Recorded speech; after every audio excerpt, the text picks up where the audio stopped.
as far as math.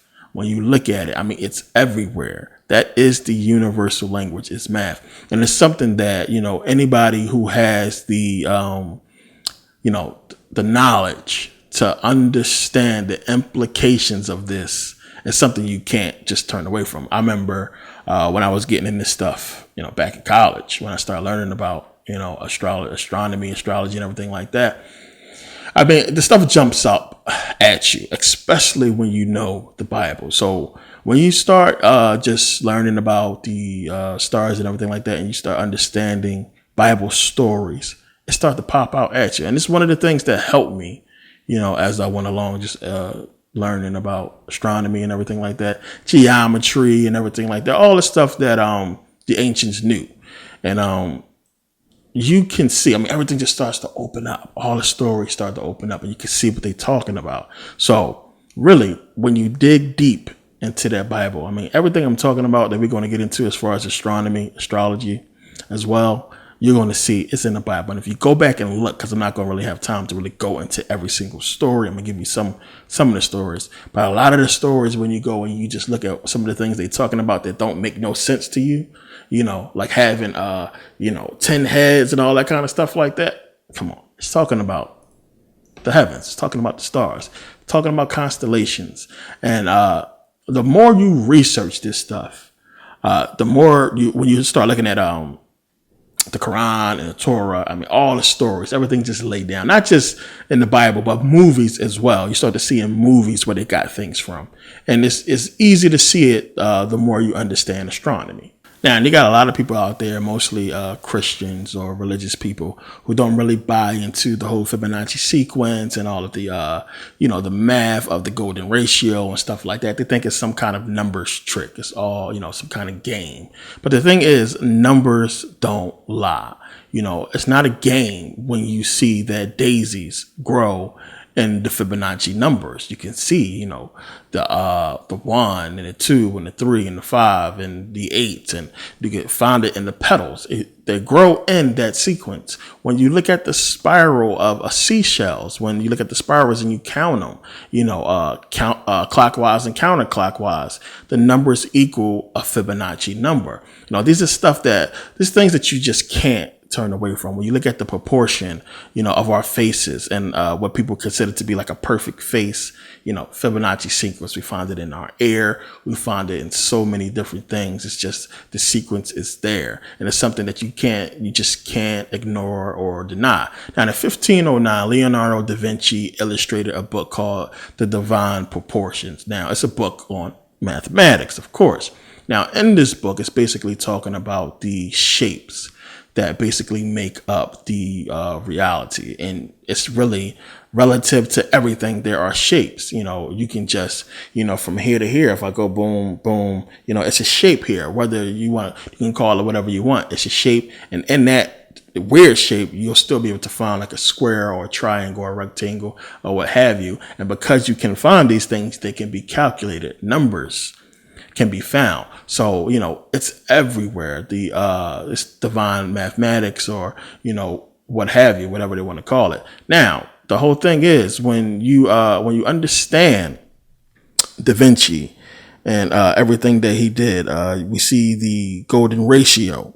Now, remember, Da Vinci gave us his version of the Vitruvian Man, which we know that other people did the Vitruvian Man before Da Vinci. We know Giovanni Giocondo was one of the people who did a Vitruvian Man as well. Now, the Vitruvian Man is basically based on Vitruvius, who was a Roman mathematician. He was a Roman mathematician, but also a Roman architect who basically used the proportions of bodies. He was obsessed with the proportions of bodies. He used it in his building. So the Vitruvian Man that Da Vinci created, we see is basically the Fibonacci sequence. We can find the golden number in almost everything that Leonardo da Vinci did. A lot of people look at the Mona Lisa and they just can't understand what's the point. What is it all about? Well, the Mona Lisa contains the golden ratio and the Fibonacci sequence. The Last Supper also contains the golden ratio. It's found everywhere in Da Vinci's work. And a lot of people don't understand why they don't get it. When you find paintings and you look at a painting and you say, well, damn, it's a nice painting. It's banging and all that. But I like Rembrandt, but why the hell is this painting worth, $1 million? And people don't realize the math that's in the painting. And unless you can see it, unless you are on that level, this is something that the elites, they love this stuff. And unless you're on that level and you understand the knowledge that's in the painting, it's just a painting to you. And this is why this stuff costs money. Remember, I talked about in my video on the calculated destruction of the black man or woman. Remember them listening to classical music because they understood that it stimulates the brain and it develops a higher brain function. It's the same thing with staring at a painting with this math. Even though you don't understand what it's doing to your brain, it is stimulating it. This is why people also get dressed up nice and they go out and to art galleries and to the museum and look at paintings because they understand the visualization of this painting is stimulating something in their brain. And this is a problem that we have as black people. We don't realize what is magic, so to speak. What is power, so to speak? What can basically, bring us back. And to us, to a lot of people, it's corny. It's boring. I don't want to go look at no goddamn painting. I want to go to the movies. Walking Dead come on tonight. Nope. Not going to no museum. You know what I'm saying? I'm not going nowhere. And we got to realize that, having this stuff and analyzing these paintings, of course, a lot of people can't afford $1 million painting. It's good to have this stuff and to look at it and to understand what it is and the math that exists within it because it's power. And you're going to understand in this video, what I mean by that. And it's deep. I don't think it's not too many people that's talking about this stuff, which is why, of course, you got me to put out a video. And I got this whole thing now because, you got some haters who talk about, Merkabah just trying to make money off the DVDs and this and that, as if I'm like getting super rich off this stuff. No, it's because I put so much time and work, not just into making a video, even though it's just me in front of a camera. It seems like, it's a lot to put this stuff together, to give it to you. And it's a lot that I did to get this knowledge, to obtain it, to give it to you. So, serious people is who I really want to affect. People who are really serious about this information, who really want the information. And, if it was a book, you have to pay for it, you would have to buy it, and it will be well worth the money. So, I don't mean to throw this in another video and talk about it again, because I hate getting on this subject, but I want you to understand you're getting your money's worth.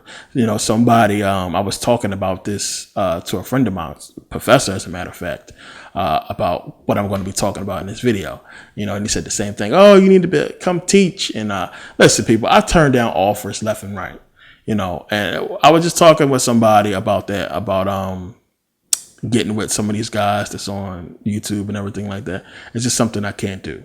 And my knowledge, my information is for those who really want this information and wants to take it to the next level. And the next level is where you want to be. That's what it's all about. And understanding this right here in this video, when we get to the end and what you're going to get, what you're going to come away with. I mean, to me, this, out of all my videos, is one of the most, I can say, the most important video out of all of them. And I really think it is. And I think you will understand why, by the end of this DVD. But let me get back into it. So now, yes, Da Vinci, he put everything in there. He talked about the golden ratio in there, and he put Fibonacci sequence in his work. And as I was saying, this stuff is important for us to learn. This is why paintings by Rembrandt and, works by Da Vinci and music and everything. Music is math. Understand that. And, all this stuff is important because it stimulates the brain when you can look at this stuff. When you look at the Last Supper and you don't realize that something is registering in your brain as far as the golden ratio. And, because it's you. And you're going to understand by the end of this video what I mean by that. So, let's keep going. So now, when the Greeks When they started getting this information, of course, they copied the Egyptians. They came up with the mystery schools and everything like that. And they start initiating people into, their knowledge, not their knowledge, their stolen knowledge, their way of thinking or what have you, teaching the so-called elite. And we know that Pythagoras studied with the Egyptians. He had to be cool with them. He's an Ionian. Remember, I talked about the Ionians and their relationship with the ancient Egyptians or what have you. They had a really good relationship. So we know Pythagoras studied with them. Thales studied with the Egyptians. So they got this knowledge. Now you have Thales and Pythagoras who are basically, known as the godfathers of mathematics or what have you. So, they were really able to look at everything and draw out the math that's in it. So basically what they did was they basically took whatever the ancient Egyptians were calling numbers, whatever number system they had, and they created their own, of course. Because everything is mathematics, the universe, everything. They understood that it all equals, to math. It's everywhere. It's infinity. Math is all over the place. If the universe is infinity, math is infinity. So, an example of this is pi.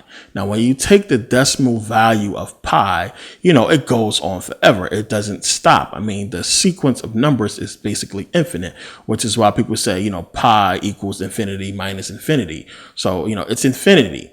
So it's something that is really hard to get your mind around when you look out and everything is basically equations, because it's relative to something, meaning that it is math there. Math exists. Geometry exists. It's there within this space right now. The space between me and the camera exists. Mathematics. It's everywhere. So now when you look at that, you understand why, in the Matrix, they looked at it in code. You understand why when Neo became the one, he seen everything in code. He saw the code. The whole world was in its digital format, as he was talking about in the video about the ones and zeros, the whole binary code system. That's basically what it is. The basis for your computer, for the programming and everything, goes all the way down to binary code that can basically be translated into what have you, pictures or words or whatever. So, this is the basis of all this stuff. And this is basically the basis for our universe. It's weird, when you really pay attention to it. And it's something that a lot of people just can't get their head around, that it's math, that, everything is math. So, when you think about that, here's the thing that make you scratch your head. Here's the mind-boggling thing. So we give people like Pythagoras and Thales and, Einstein and others all this credit about math, astrology or what have you. So we give them the credit for mathematics. Okay, he created math or he created geometry. No one created math. No one created geometry. They simply discovered it. It already exists long before we were here.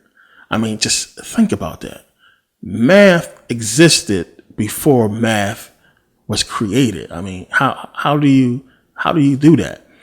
So whatever the ancient Egyptian counting system was, as I said, they basically took it and they changed the symbols and the names of it, but the principles remained the same. So, 1 + 1 is 2, uno plus uno equals dos, theater plus film equals neo.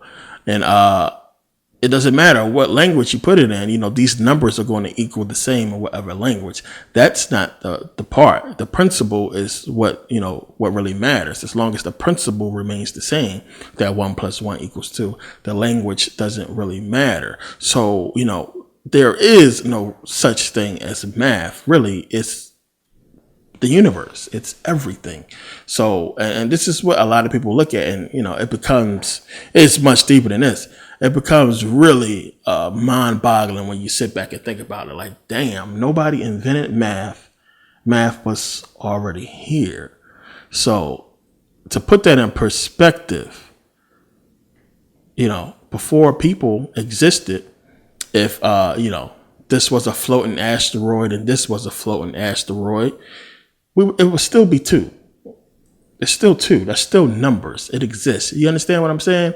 So before anything came, Math was already here. It existed because it was relative to each other or relative to space. And because it exists, math exists. And it's mind boggling. It's crazy to try to wrap your head around it. But this is the key. It's a huge part to what's going on.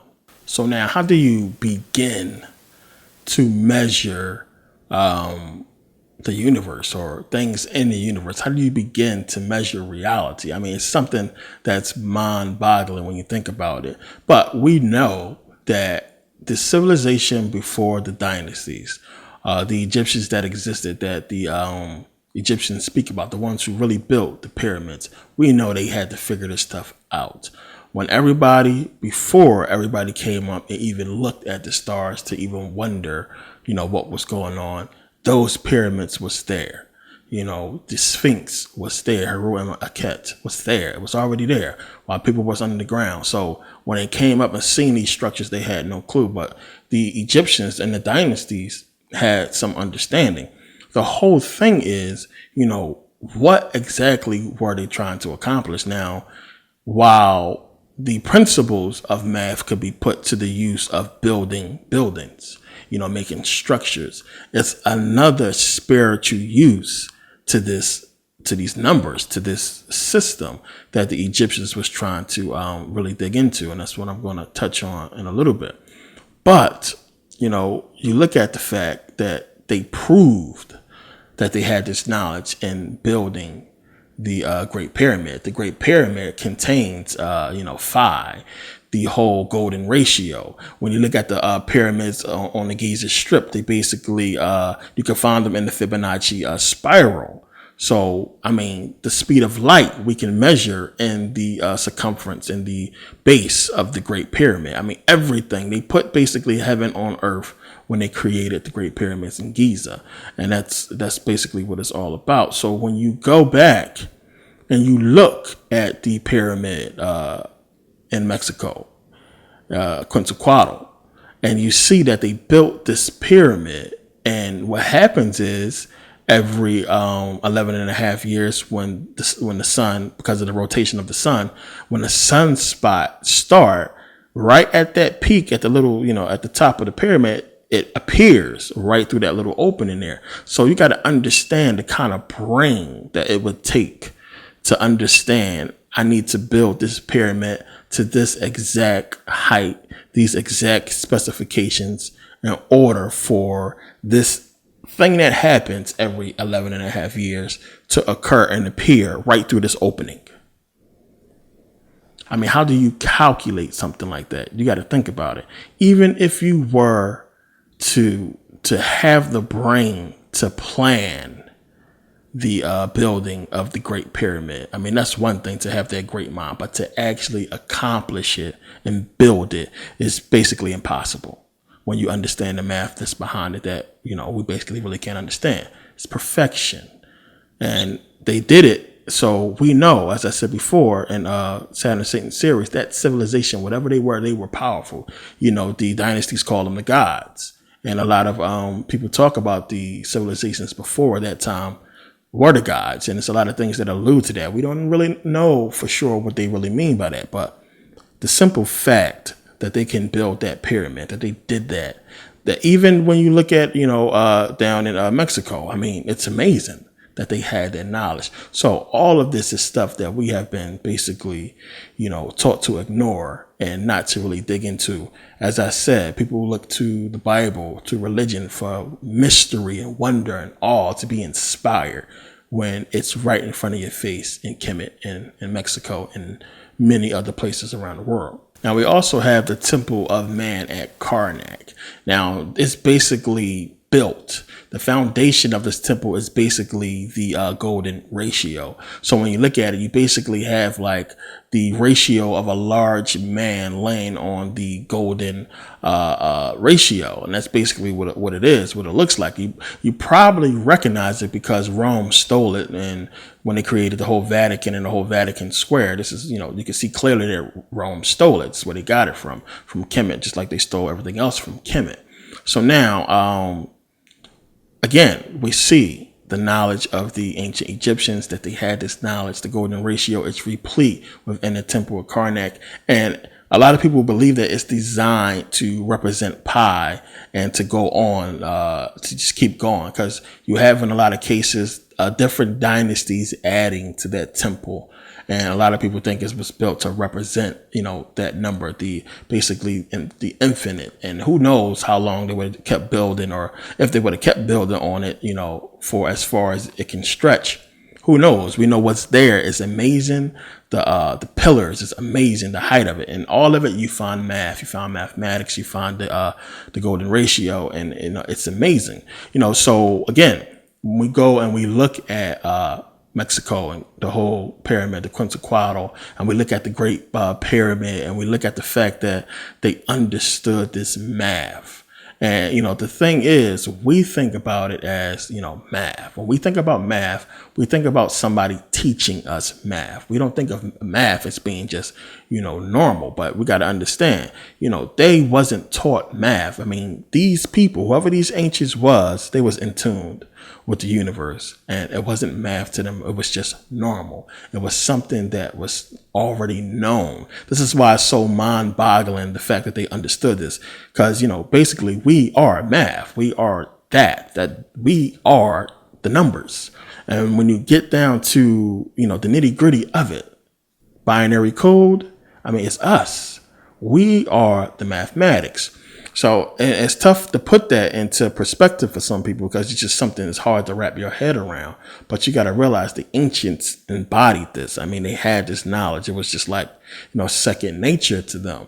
And the whole thing is, it's like, when a baby is born, how does it know how to feed? A baby comes out, it knows how to feed. It knows how to suckle. It knows that it needs this nourishment to survive. The most craziest thing is a baby kangaroo. When a baby kangaroo, when it comes out, it climbs up its mother, climbs through all the fur into the pouch where the nipple is, so it can feed.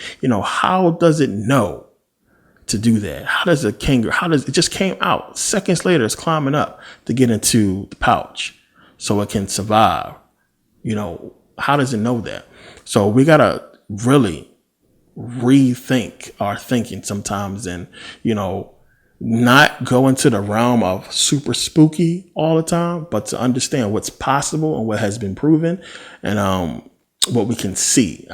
Clearly these people had a knowledge of math that is not the same as us using a calculator, or, punching in some numbers or writing on a piece of paper. There's something that was normal, that they just knew, that, nature, perfect, it's perfection. So, it is what it is. It exists. So no matter what you say, no matter what, 1 + 1 = 2. We're operating on that number. That's perfection. 1 + 1 is 2.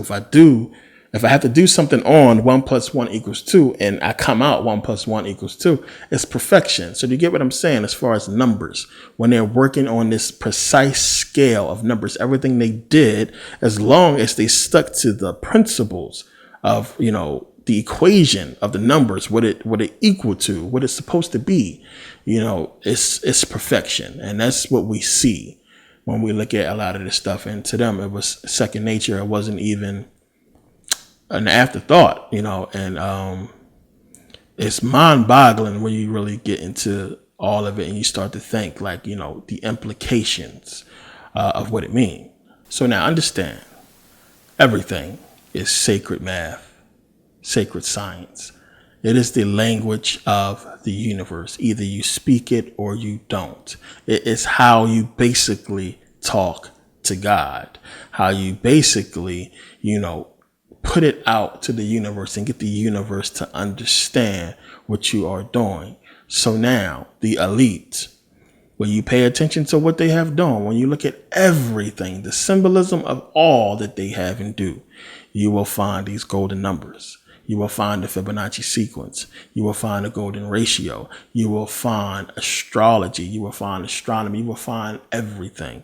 All of this stuff is replete in every single thing that they do, because it is the universal language. It's just that simple, and they know how to use it, which is why they are winning. But there are rules. as this video is titled to, just like there are rules and laws in mathematics, right? There are rules. So if 1 + 1 = 2, you cannot force it to be 3.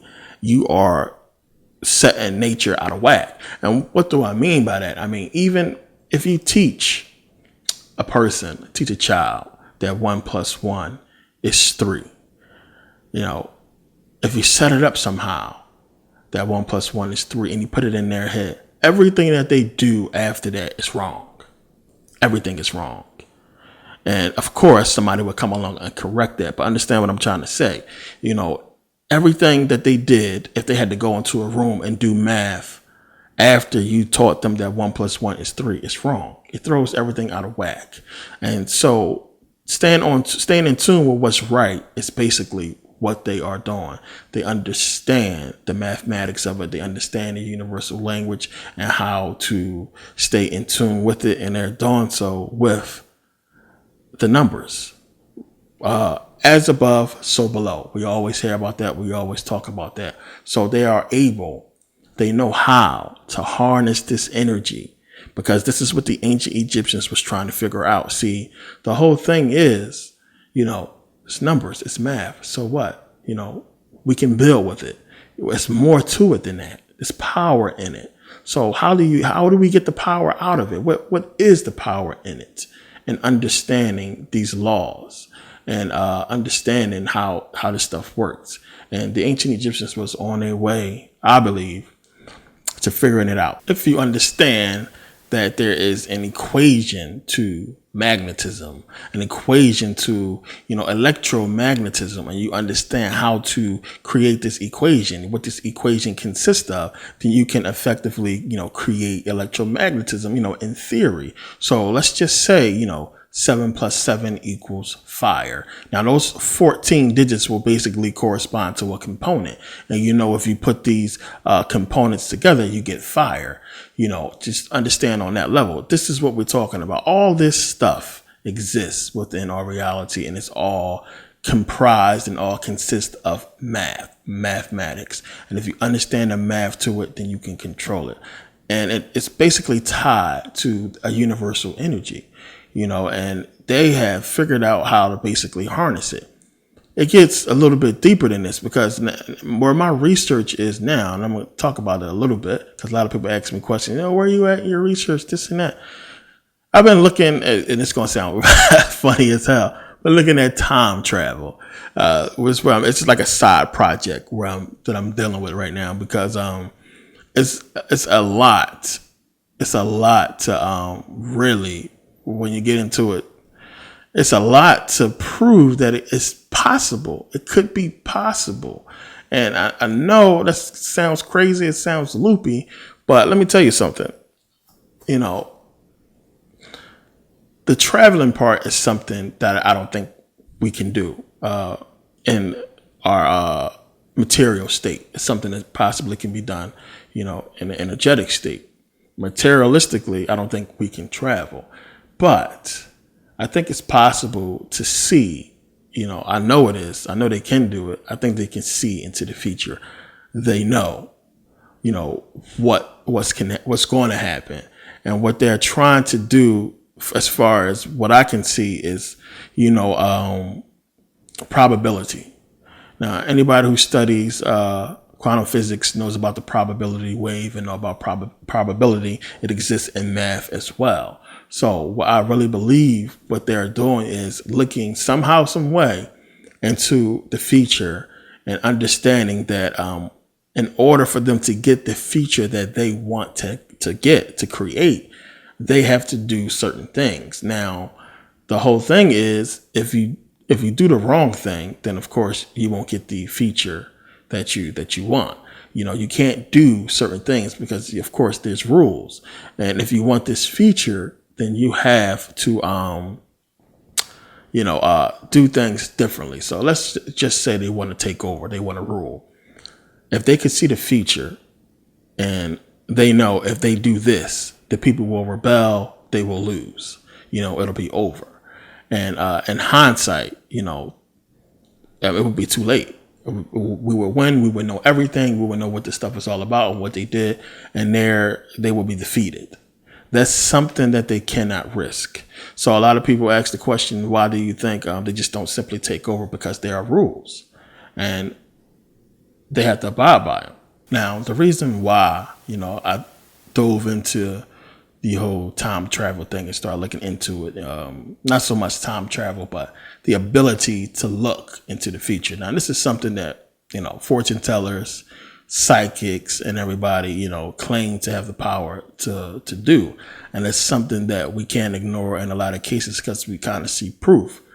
Whatever that force or power is, it exists. And that's something I always believed in. But if you had such a power, to me, it explains a lot.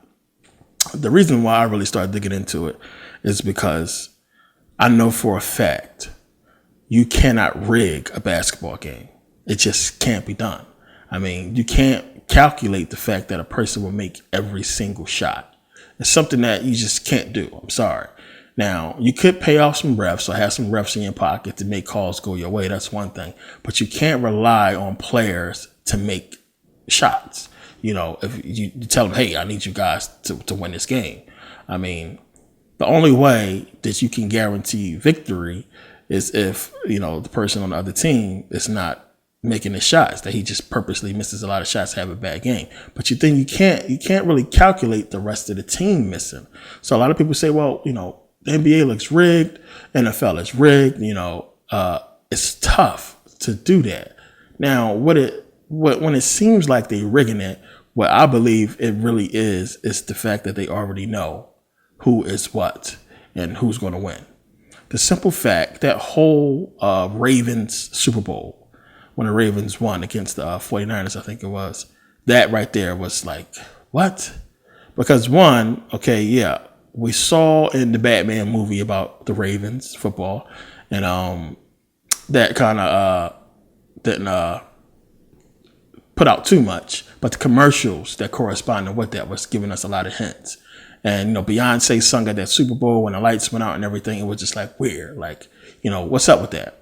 And it wasn't really nothing from that. It was like, okay, everybody looked at it as an accident, but it was so much when I went back and looked at this information, started looking into it. It's like, they basically knew, they understood, what was going on, what's going to happen. So I honestly think it's not the fact that they're rigging these sports games. I think they know already who's going to win.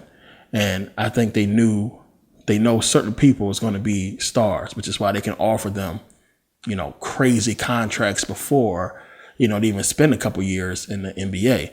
You have to really think a company like Nike, smart company, genius CEO, to give a player, $90 million before they even play basketball. Why do you do something like that? Think about that.